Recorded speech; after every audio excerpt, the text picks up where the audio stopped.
본문의 말씀은 이웃에 대한 성도의 자세를 말씀하고 있는 것입니다. 세상 살면서 반드시 이웃을 대하며 그들과의 관계 속에서 살아야 되기 때문에 오늘 이 말씀은 매우 현실적이며 중요한 말씀이에요. 기독교인이라고, 하늘나라 시민이라고 우리가 세상 떠나서 천사처럼 사는 게 아니잖아요. 세상 떠나서 딴 데 가 사는 게 아니잖아요. 예수 믿어도, 우리가 구원받았어도 여전히 우리는 세상 가운데서 사는 겁니다. 하늘나라 시민권을 가지고 있지만 여전히 우리는 이 땅에서 살고 있고, 이 땅에서 사는 한 우리에게는 반드시 이웃이 있을 수밖에 없는 것이죠. 때문에 이웃과의 관계, 이웃에 대한 나의 태도는 정말 중요한 것임을 깨달아야 합니다. 특별히 하나님의 영광을 나타냄으로써 전도와 영혼 구원을 이루어내야 되는 것이 우리 성도들의 사명이라고 할진데, 이웃에 대한 성도의 자세는 곧 전도와 직결되는 중요한 문제가 되는 것입니다. 여러분, 이웃에 대한 성도의 올바른 자세는 곧 영혼 구원으로 연결된다는 사실을 깨달으시길 바랍니다. 사도 바울은 이웃에 대한 자세와 선교의 사명이 동일한 것이다 라고 말씀하는 거예요. 그러면서 우리 성도들이 가져야 될 이웃에 대한 자세의 대원칙이 무엇이냐? 그것이 바로 사랑이라고 말씀하고 있는 겁니다. 그래서 아무에게든지 아무 빚도 지지 말라 하면서 오직 사랑의 빚만 져라, 이렇게 표현을 하고 있습니다. 이 말씀은 이웃에 대한 성도의 자세는 오직 사랑의 자세뿐임을 강조하는 겁니다. 사랑의 자세를 기반으로 해야 된다는 사실을 말하는 거예요. 우리 모든 행동과 태도의 출발점이 사랑의 근거를 둬야 된다라고 말씀하는 거예요. 이 사랑은 바로 주님이 나에게 해주신 십자가 사랑입니다. 아무 조건 없이 그야말로 희생적인, 무조건적인 그런 사랑이 주님이 나에게 해주신 십자가 사랑이에요. 그야말로 아가페 사랑이라고요. 여러분, 이 아가페 사랑 이거 쉽지 않아요. 인간이 할 수 있는 사랑이 아니에요. 거의 불가능합니다. 그런데 바울은 이 사랑을 빚이라고 표현합니다. 빚이다. 빚이라는 게 뭐예요? 반드시 갚을 의무를 가지고 있는 것이고, 이걸 갚기 전까지는 갚아야 된다라고 하는 부담감을 계속 가져야 되는 것이 빚이라는 겁니다. 이게 우리가 사랑의 빚을 지고 있다는 거예요. 주님의 십자가 사랑, 이것이 우리가 갚아야 될 사랑의 빚이라는 겁니다. 그래서 의무와 부담감을 가지고 그 사랑의 빚을 이웃에게 갚아야 된다, 그거예요. 우리는 사랑을 우리 성도의 의무라고 말씀하시는 이 말씀 앞에 다시 한번 우리의 마음을 열어야 됩니다. 아, 그렇구나. 이 사랑은 성도의 의무구나. 나의 의무구나. 내가 감당해야 될 거룩한 부담이구나. 이 사실을 깨달아야 합니다. 그래서 이 빚이라고 하는 말 속에 의무와 부담이라고 하는 의미도 함께 포함되어 있는 거예요. 성도는 이웃을 사랑할 의무를 짊어지고 살아야 한다, 그 말씀인 것이고요. 결코 다른 사람에게 부담을 주지 말아야 한다. 내가 그 거룩한 부담을 져야 된다. 남에게 사랑을 요구하거나 사랑을 기대하지 말라는 거예요. 내가 먼저 사랑하라는 거예요. 조건 없이 사랑하라는 거예요. 그 사람이 나를 사랑하면 나도 그를 사랑하리라, 그것이 아니라 내가 그 사람을 조건 없이 사랑하리라, 이런 마음을 가지라는 것입니다. 그러니까 내가 사랑의 의무를 이행함으로 이웃에게 부담을 주지 않는, 내가 사랑의 부담을 짐으로 다른 사람에게 사랑의 부담을 요구하는 그런 모습이 되는 거, 그런 자세를 갖는 거, 이것이 우리 성도가 품어야 될 진정한 자세라는 거예요. 이런 내용을 담고 있는 본문이 주는 메시지는 첫 번째, 성도가 사랑할 대상은 모든 이웃이라는 겁니다. 한번 따라합시다. 모든 이웃. 자, 이 모든 이웃 속에 글자 그대로 모두가 다 포함되는 거예요. 여기에 구별이 없어요. 구별이 없어요. 차별이 없어요. 다 포함되는 거예요. 성도가 최선 다해 의무를 감당하고자 하는 마음으로, 부담을 주지 않겠다는 마음으로 사랑해야 할 대상이 누구냐? 구별 없이 차별 없이 사랑해야 될 대상이 누구냐? 그래서 오늘 본문에 보면 아무에게든지라는 말과 남이라는 말이 나와요. 두 단어가 나와요. 자, 아무에게든지라는 말은 형제나 이웃 모두를 포함하는 것이고, 남이라고 하는 것은 나와 구별되는 다른 모든 사람들을 말하는 것입니다. 즉 내가 사랑할 사람들을 누구냐? 나를 제외한 다른 형제와 이웃 모두를 포함하는 거예요. 그래서 이 안에는 세상 모든 사람들, 혈통과 인종과 민족을 불문하고 학연과 지연과 혈연을 불문하고 나랑 생각이 같은 자, 친한 자, 나랑 동일한 사상과 이념을 가진 자뿐만이 아니라 내 반대쪽에 있는 자, 나를 욕하고 또 나를 해치는 원수까지 다 포함하는 것입니다. 내 이웃에 좋은 사람, 친한 사람, 착한 사람만 있는 것이 아니기 때문에 모든 사람을 다 사랑하라. 그러니까 나하고 친하지 않아도, 나에게 착하게 안 해도, 나에게 나쁘게 하고 나에게 손해를 끼쳐도 그런 사람까지 다 포함해서 다 사랑하라. 그 말씀이에요. 근데 이 말씀 여러분 말은 쉽지만 이게 받아들이기가 쉬운가요? 받아들이기 정말 어려워요. 아니 불가능할 정도예요. 그러나 우리는 주님이 나를 사랑하시기 때문에 자기 목숨을 버리셨음을 기억해야 합니다. 내가 도저히 그 사랑을 받을 만한 자격도 안 되고 가치도 안 되고 정말 죄된 모습이잖아요. 죄투성이 인간이잖아요. 멸망당에 마땅한 그런 존재 아닙니까? 그런 나를 위해 죽어주신 것이 그리스도의 구속의 사랑이에요. 이처럼 나도 그리스도의 구속의 사랑으로 말미암아 용서받고 의인된 나도 내 이웃을 위하여 주님의 사랑으로 사랑하는 것, 이것이 바로 주님의 명령인 것입니다. 내 힘으로 안 되지만 주님의 구속의 사랑을 힘입으면 우리가 모든 사람을 사랑할 수가 있게 되는 것입니다. 오늘 우리 안에 있는 이기주의나 개인주의 다 버리시기 바랍니다. 나만 위하고 나밖에 모르는 자기 중심적인 마음들 다 내려놓으시기 바랍니다. 아멘. 모든 이웃에게 사랑의 의무를 감당하고자 결단하시기를 바랍니다. 사랑은 말과 혀로만 하는 것이 아닙니다. 교회에서 우리가 사랑 100번 1000번 말한다고 되는 게 아닙니다. 행함과 진실함으로 하는 것이 진정한 사랑인 것입니다. 사랑이 입술에만 머물고 생각에만 머물고 주장에만 머문다면 그건 추상적이고 관념적이고 이론적인 사랑으로 끝나버리고 마는 거예요. 그런 사랑은 헛것에 불과한 것입니다. 그건 사랑이 아닌 것입니다. 그건 그림의 떡이에요. 화중지명에 불과한 거예요. 사랑은 행해질 때 가치가 있는 것입니다. 믿습니까? 실천되는 사랑만이 능력이 나타나게 되는 것입니다. 우리 이 안창호 목사처럼, 최배세 사모처럼 하나님 사랑, 나라 사랑, 민족 사랑을 행동으로 실천할 수 있는 그런 은혜와 결단이 있기를 주님의 이름으로 축원합니다. 그리스도 구속적 사랑을 기억하면서 날마다 모든 이웃을 향하여 그리스도의 구속적 사랑으로 나아가시기를 주님의 이름으로 간절히 축원합니다. 두 번째, 성도는 내 자신과 같이 사랑해야 한다는 것입니다. 10계명의 5계명부터 10계명, 이 6가지 계명은 모두 하나님 백성이 져야 될 이웃사랑의 의무들이에요. 의무조항들이에요. 이건 조례, 규례 이런 것들이에요. 그러나 아무리 이 내용이 좋아도 의무조항으로 기록된 조례로만 끝난다면, 이론으로만 끝난다면 무슨 소용이 있겠습니까? 사랑은 실천되어야 진정한 사랑이 되는 것입니다. 이건 말은 실천되지 않는 것은 사랑이라고 말할 수 없다는 거예요. 가짜 사랑이라는 거예요. 근데 여기서 중요한 것이 뭐냐면 어떻게 사랑할 것인가, 이게 중요한 것이죠. 사랑해야 된다고 하는 원론보다 중요한 것은요, 어떻게 사랑할 것인가, 이게 중요한 거예요. 주님은 이 부분에 대해서 이렇게 답변하십니다. 내 몸과 같이, 내 자신과 같이 사랑할 것을 명령하고 계십니다. 사랑은 명령입니다. 부탁이나 권고 정도가 아닙니다. 명령입니다. 명령. 명령은요, 반드시 복종해야 될 것을 명령이라고 말하는 겁니다. 대부분의 사람은 자기 자신을 무척 우애하잖아요. 자기 몸을 애지중지합니다. 여러분의 몸을 끔찍히 아끼고 우애하지 않습니까? 여러분의 몸을 정말 아끼잖아요. 끔찍히 우애하고 관리하고 돌보고 그렇게 하잖아요. 바로 그렇게 하듯이 우리가 다른 사람을 그렇게 끔찍히 우애하고 애지중지하고 관리하고 돌보고 관심 갖고 배려하고 친절을 베풀고 도와주고, 여러분이 아멘을 한마디도 안 하는 것은요, 지금 여러분이 여러분의 몸 자체를 그렇게 막 함부로 막 내굴린다는 그런 의미일 수도 있어요. 우리의 몸뚱아리를 우리가 함부로 내굴리지 않잖아요. 최소한 배고프면 밥 먹고 목마르면 물 마시고 추우면 따뜻한 옷 입고 다 그렇게 살지 않습니까? 추운데 옷 벗고 다니고.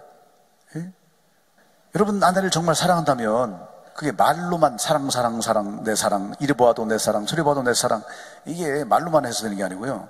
어떻게 해야 되느냐? 아내의 몸과 마음과 영혼을 잘 돌보는 겁니다. 세심하게 관심하고 배려하고 친절을 베풀고 필요를 공급하는 것이 진짜 사랑이에요. 사랑한다고 그러면서 알아서 살아, 멋대로 살아, 이렇게 하는 것은 사랑이 아니라는 거예요. 아내를 정말 사랑한다면 아담처럼 해야 됩니다. 아담이 하와에게 해준 것처럼 해야 되니 그게 진짜 사랑이에요. 여러분 이거 아세요? 아담이 하와한테 어떻게 해줬는지? 아마 그거 알면은 지금 아멘 그 소리 쉽게 안 나올 거예요. 아담이 하와에게 어떻게 했느냐? 엄밀하게 말하면 이 하와 때문에 아담은 망했어요. 자기 아내 때문에 망했어요. 인생이 망했어요. 영생할 인간이 영죽을 인생이 되었고요. 어마어마한 축복을 누리며 살 인생이 온갖 저주를 다 받아야만 되는 그런 불쌍한 그런 처지가 되고 말았어요. 그러면 그 정도면 내 마누라 때문에 망했네?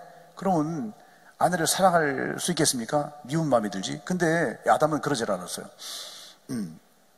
오히려 자기 아내의 이름을 하와라고 짓잖아요. 하와라고 이름을 짓는데 그 하와라는 이름의 의미가 뭐냐? 내 생명이다 그 말입니다. 생명, 내 생명이다. 당신이 내 생명이야 이렇게 말하는 거예요. 당신이 내 생명이야. 지금 우리 남편들께서 아내를 사랑하신다고 대답했는데 정말 여러분 아내를 향하여 당신은 내 생명이야 이렇게 고백합니까? 그리고 고백한 그대로 아내를 내 생명처럼 그렇게 여깁니까? 대답 못하는 거 봐요. 금방 들통날 거를 왜 그렇게. 여러분 최소한 아내를 내 생명처럼 여겨야 되는 거예요. 그뿐만이 아닙니다. 하와라고 하는 이름 속에는 무슨 의미가 있냐면 당신을 내 삶의 최고로 인정한다는 거예요. 최고로 인정한다. 아내를 여러분의 인생의 최고로 인정하십니까? 그게 진짜 사랑하는 거예요. 최고로 인정해야 됩니다. 최고로 인정해야 돼요. 뿐만 아니라 내 아내가 내 삶의 모든 것이 된다라고 인정하는 겁니다. 고백하는 거예요. 그러니까 모든 것에 모든 것이니까 그 안에는요 경제권까지 포함되는 거예요. 경제권. 그래서 이 하와라고 하는 이름의 뜻 가운데 보면 이 경제권이라는 의미도 있어요. 당신이 내 돈줄이요, 내 물주요, 그렇게 고백하는 겁니다. 그러니까 우리 남편들은 이거 잘 기억하셔야 됩니다. 아내에게 충분한 물질적 필요를 공급해야 되는 거예요. 여러분 우리가 정말 이 아내에 대한 그 관심만큼 또 영혼육을 위한 필요를 공급하는 만큼 그만큼 사랑이 입증되는 겁니다. 그게 내 몸과 같이 사랑하는 것이고 내 자신과 같이 사랑하는 것이 되는 거예요. 그래야 진실한 사랑이 되는 거예요. 여러분 우리가 다른 사람 굶주린 사람한테 왜 굶어? 밥 먹어야지. 굶으면 죽어. 밥 먹어야 살지. 밥을 먹어야 그게 영양분이 공급이 되고 그래야 영양분이 우리 피를 통해서 우리 몸에 공급이 돼서 그 에너지를 공급받아서 우리가 사는 거지. 왜 굶지 말어? 말만 그렇게 한다면 그게 사랑입니까? 사랑이 아니죠. 사랑이 아니라 그 사람을 약올르게 하는 거예요. 약올리는 거예요. 정말 사랑한다면 굶주리는 그 사람을 바라볼 때 긍휼과 자비의 마음이 들어야 돼요. 그리고 말할 거 없어요. 내가 가지고 있는 밥 한 사발 중에 반 사발 쪼개서 줘야 되는 겁니다. 내가 먹을 밥 반 나눠 줘야 되는 거예요. 말할 게 없는 거예요. 굶주린 사람한테 무조건 밥 주는 거예요. 먹어 어쩌고 이게 설명할 필요가 없어요. 해석할 필요가 없어요. 그냥 주면 되는 거예요. 목마른 사람한테는 그냥 물 주면 되는 거예요. 물 마시면 시원해. 말할 것도 없어요. 그거 누가 모르겠어요. 그러니까 오죽하면 물을 못 먹겠어요. 마실 물이 없으니까 못 먹는 거 아니에요. 그럼 물을 주면 되는 거예요. 헐벗은 사람한테는 옷을 주면 되는 거예요. 추운데 왜 그러고 다녀? 왜 홀랑 벗고 다녀? 좀 따뜻하게 입고 다니지? 말할 필요가 없어요. 따뜻하게 입혀주면 되는 거예요. 정말 여러분 헐벗고 목마르고 굶주리는 그 사람들의 상황을 안타깝게 여기고 먹여주고 입혀주고 마시우고 그렇게 하는 것이 진정한 사랑인 것입니다. 말로만 먹으라고 물 먹으라고 옷 입고 다니라고 말로만 그렇게 하는 것은 사랑이라고 말할 수가 없어요. 먹을 것을 공급하고 마실 것을 주고 입을 옷을 주고 그러면서 드십시오, 잡수세요, 입으세요, 힘을 내세요, 용기를 내세요. 그렇게 하는 게 진정한 사랑이 되는 것입니다. 여러분들이 그런 진정한 사랑의 실천가가 되시기를 간절히 축원합니다. 말과 혀로만 사랑을 주장하는 것은 모두 헛것임을 깨달아야 합니다. 내 몸처럼, 내가 내 몸에게 내 필요를 공급하는 것처럼, 그렇게 내 몸처럼 이웃을 사랑하는 것이 진정한 사랑임을 깨닫게 되시기를 주님의 이름으로 축원합니다. 세 번째, 성도는 이웃에게 유익을 끼쳐야 한다는 것입니다. 사랑이란 뭐냐? 유익을 끼쳐주는 거예요. 10절 말씀 보면 사랑은 이웃에게 악을 행치 않는 것이다, 이렇게 말하고 있어요. 이 말씀은 부정법을 사용해서 아주 강하게 긍정하는 이런 내용입니다. 그러니까 부정을 통한 긍정이에요. 그러니까 뭘 긍정하는 겁니까? 이거를 정확히 해석하면 사랑은 이웃에게 큰 유익을 끼치는 것이다, 이렇게 해석을 할 수 있습니다. 근데 기독교의 사랑은 소극적으로 악을 행치 않는 정도가 아니라는 거예요. 적극적으로 유익을 끼쳐주는 것이 진정한 사랑의 정신이라는 것입니다. 이것은 주님의 모범이기도 합니다. 주님은 이웃에게 악을 행치 않는 정도가 아니라 적극적으로 유익을 끼치기 위해서 동분서주 분투노로 가신 분이에요.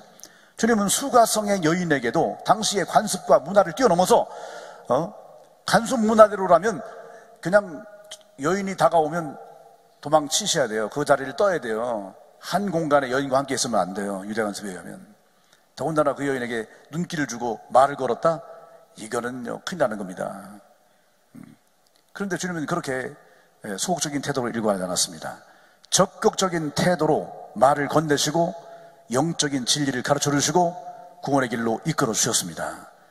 잃어버린 양을 돌아올 때까지 기다리는 게 아니라 그 잃어버린 양을 찾아 나서는 목자의 심장을 가리신 분이 바로 주님이십니다. 여러분, 우리도 그런 모습이 되기를 바랍니다. 적극적인 사랑의 실천가가 되시길 바랍니다. 적극적으로 다른 사람에게 유익을 끼치려고 노력하는 그런 자세와 그런 마음과 태도와 그런 결단이 있기를 바랍니다. 그리고 그런 행함이 있기를 바라요. 여러분, 그렇게 되려면 교회 안에서부터 먼저 내 태도가 변해야 됩니다. 적극적인 사랑의 태도로 바뀌어야 됩니다. 그래서 성도끼리 다른 사람이 나한테 다가오기를 기대하지 말고, 다른 분이 나한테 먼저 인사해 주기를 기대하지 말고 내가 먼저 다가서시고 내가 먼저 인사하시길 바랍니다. 아멘. 교회 안에서는요, 윗사람 아랫사람 가릴 거 없어요. 먼저 보는 사람이 인사하는 거예요. 먼저 보는 사람이 할렐루야 이렇게 인사하시면 돼요. 기왕에 인사하는 거 머리만 끄떡하면 그분이 다른 거 보다가 못 볼 수 있잖아요. 그걸 못 보면 이거 그 인간 내가 인사했는데 쳐다보지 않았다고, 다른 데 보고 있는데 인사하면 압니까? 그러면 가까이 다가가서 할렐루야 이렇게 해야 되는 거죠. 만나서 반갑습니다, 주님의 이름으로 당신을 사랑합니다, 이렇게 해야죠. 잘 모르면 통성명하고 앞으로 우리 서로 이름 알았으니까 친하게 지냅시다, 아는 척도 하고 서로 커피도 사주고. 교회 와서 그러면 안 되죠. 적극적으로 다가서야 돼요. 우리 권사님들 적극적인 태도로 성도들을 권면하고 위로하시기 바랍니다. 우리 가운데는요, 믿음이 불완전한 분이 많아요. 그러다 보니까 여전히 마음의 상처를 해결받지 못하고 있고요, 여러분이 신앙적으로 굳건하게 서지 못한 분들이 얼마나 많아요. 그런 분들에게는 권면과 위로와 용기가 필요한 거예요. 그러니까 표정 보면 알잖아요. 태도 보면 알잖아요. 우리 권사님들 하실 일은요, 그냥 혼자만 폼생폼사로 그렇게 교회만 왔다 갔다 하지 말고 정말 성도들을 만날 때 그들에게 다가서서 권면하시고 위로하시고 용기를 주시고 그렇게 하시기 바랍니다. 그게 적극적인 사랑의 실천인 거예요. 우리 장로님들은 아비의 심장으로 영혼을 돌보시고 이끄시기 바랍니다. 독수리에는 매 눈으로 모든 성도를 다 바라보시면서 그렇게 정말 아비의 뜨거운 심장을 가지고 성도들을 대하세요. 그리고 오늘 누가 나왔나 안 나왔나 잘 살펴보시고, 누가 안 보이는 것 같다 그러면 꼭 전화하시고, 오늘 안 보이는 것 같은데 어디 바빴나? 어디 아픈가? 무슨 일 있나? 꼭 그렇게 점검하시고, 영적 아비의 그런 심정으로 성도들을 돌봐야 됩니다. 우리 집사님들도 맨날 집이라 살아다니지 말고 뜨거운 섬김으로 식사 시중을 드세요. 집사의 사명이 뭔지 아십니까? 디아코노스의 사명이 뭔지 아십니까? 식사 시중을 드는 게 디아코노스예요.